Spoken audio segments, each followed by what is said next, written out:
comforting Bible scriptures on reconciliation. Part 1. Ephesians 4:32.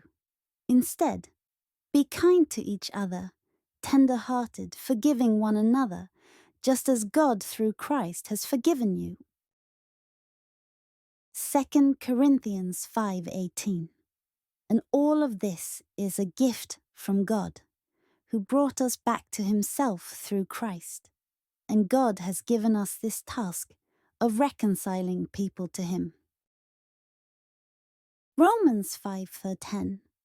For since our friendship with God was restored by the death of his Son while we were still his enemies, we will certainly be saved through the life of his Son.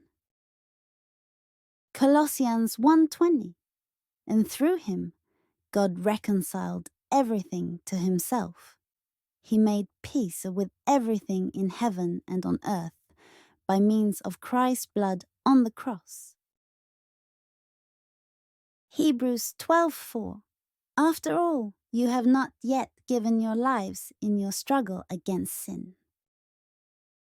1 Corinthians 15:58. So, my dear brothers and sisters, be strong and immovable. Always work enthusiastically for the Lord, for you know that nothing you do for the Lord is ever useless. 1 Corinthians 4:5. So don't make judgments about anyone ahead of time, before the Lord returns, for he will bring our darkest secrets to light and will reveal our private motives. Then God will give to each one whatever praise is due. The 1 Corinthians 7:15. But if the husband or wife who isn't a believer insists on leaving, let them go. In such cases, the believing husband or wife is no longer bound to the other, for God has called you to live in peace. 1 John 1:9. But if we confess our sins to him, he is faithful and just to forgive us our sins and to cleanse us from all wickedness. 1 John 4:4.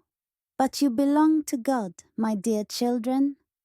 You have already won a victory over those people because the Spirit who lives in you is greater than the spirit who lives in the world.